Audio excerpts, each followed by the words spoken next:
What's up, gearheads? This week, Gran Turismo 7 is launching, and so on Delayed Input, we're going to be celebrating by talking about cars, and more cars. Let's start with horns. That's a good one.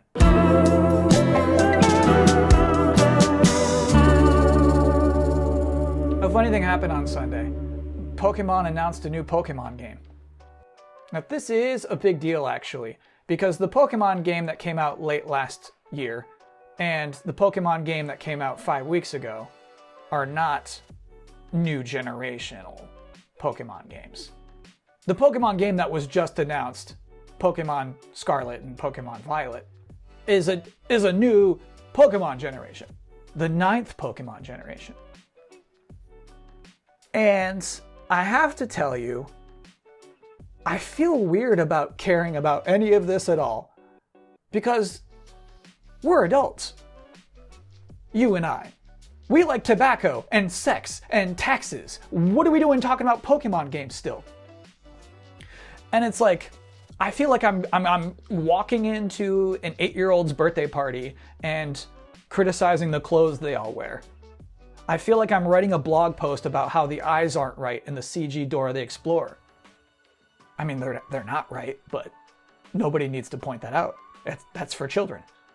So Pokemon does this thing remarkably well. Unprecedentedly well, in that Pokemon retains its adults, despite being this thing that is clearly for kids. This is a children's thing, but somehow retains its adults better than any other property in the world.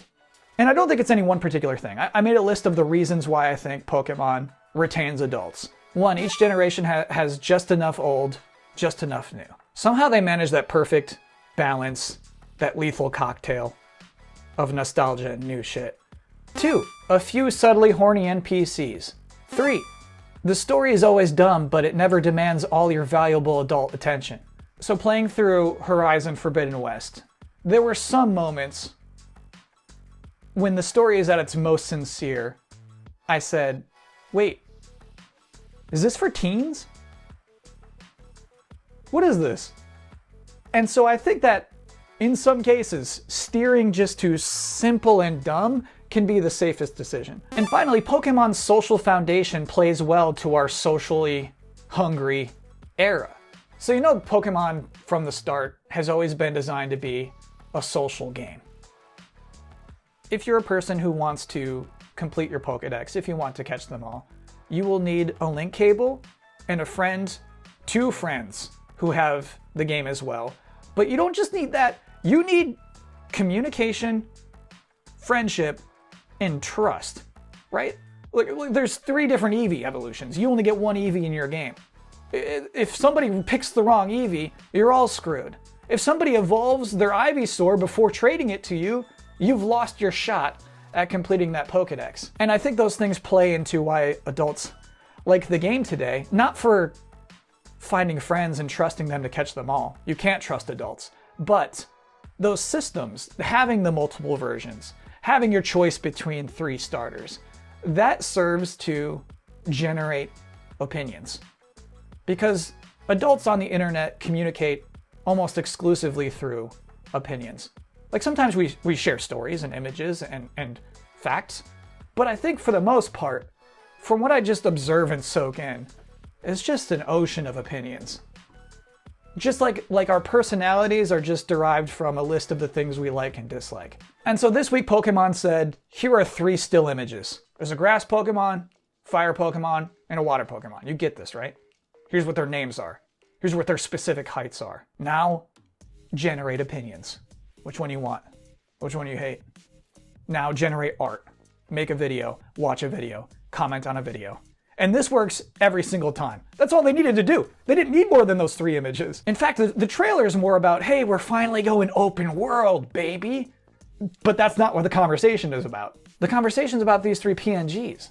And really, I just think scoping out for a second, this kind of thing is why throughout the rise of multiplayer online games, single player games have been able to thrive too. So let's talk about Elden Ring for a second. Elden Ring is right now the talk of the town. It's hot. It's an event. It is an event to play Elden Ring. Elden Ring, I realize, is a kind of weird example because there are co-op elements, but it's not a co-op full ride with a buddy kind of game. You are playing this game for the most part alone, but never feeling like it. Sure, there are, Souls-like shadows and messages on the floor. But above that, I feel like, let's say even if you don't engage with social media at all, if you die in a funny way in Elden Ring, you just giggle to yourself and never post the video. I'm sure there are people who are like that. I wonder if even those people are aware of this game socially. Because I think it's a different feeling. I think there's an awareness there. It feels different to play a game that is part of a huge global conversation than it does to play a game that nobody's talking about. And I realize to say this is repulsive and disgusting and a bowl of hot dog barf, but I believe that social media has been beneficial to a lot of single player games. It's doing a lot of work, especially Pokemon for adults. Like, we all know this is stupid to still be into. However, because of the internet, we're all very aware that we're all in this together. And so thinking back on all that I've been thinking through for this episode, I do have one more list. These are my predictions for Pokemon Violet and Pokemon Scarlet. There is one Pokemon that you swear seems bad on purpose. Lots of people are just gonna love making fun of this poor ugly creature. Others will love to protect them. There are at least 4 subtly horny NPCs, including one who is teetering on being overtly horny. More opportunities to take photos of Pokemon. The heroic, world-saving player character never takes a single action that they aren't instructed to do. In reviews, the story is commended for taking a more mature direction. Charizard has another new look. There's an additional random mechanic that's like happening upon a shiny Pokemon. Something that makes people post, "Oh my gosh, look how lucky I am." Ball Guy returns, but remains an absolute enigma. There is one new Pokemon who just has this look like, "I am so over it," and it becomes a meme darling. It looks approximately like this. It is named approximately Vinci. And that's all I can foresee for this week. Kind of snuck in a little episode there at the end of this episode. That could have been the episode. People probably would have liked that more, but I had other stuff I wanted to say. Hey, welcome to season 5. We're still trying things out. That is it for Delayed Input this week. I'll be back next week, and I hope to see you then. Thanks for watching.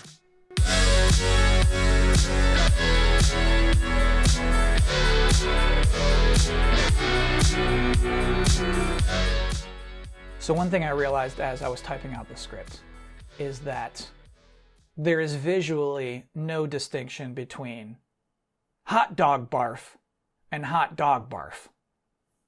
And if you are a viewer who relies on the subtitles, I let you down. So to be clear, I was going for hot dog barf. The hot barf that a dog would make, as opposed to human barf that is mostly hot dogs. The latter of which is grosser, no doubt. So I guess I wanted to make it clear that I do think it's gross to suggest social media is good for video games. To make that suggestion is gross. And so I wanted to pick something that made it, I don't like barf jokes. I'm not here to make barf jokes. Those aren't funny to me. But I didn't want to go full gross. So I guess there was just an attempt at a balance between gross and humorous.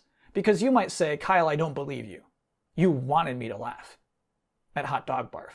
And to be honest with you, no, I don't expect you to laugh at that. I do think it is, I guess I would expect maybe a grin at most. And then you might ask me, really, what do you expect me to take from this whole video? How do you envision me receiving this? Kyle, when you look into the camera lens, what face are you imagining? And these are things I think about a lot, so great questions. I guess, obviously I don't know anything about you, but I would hope that you look like this.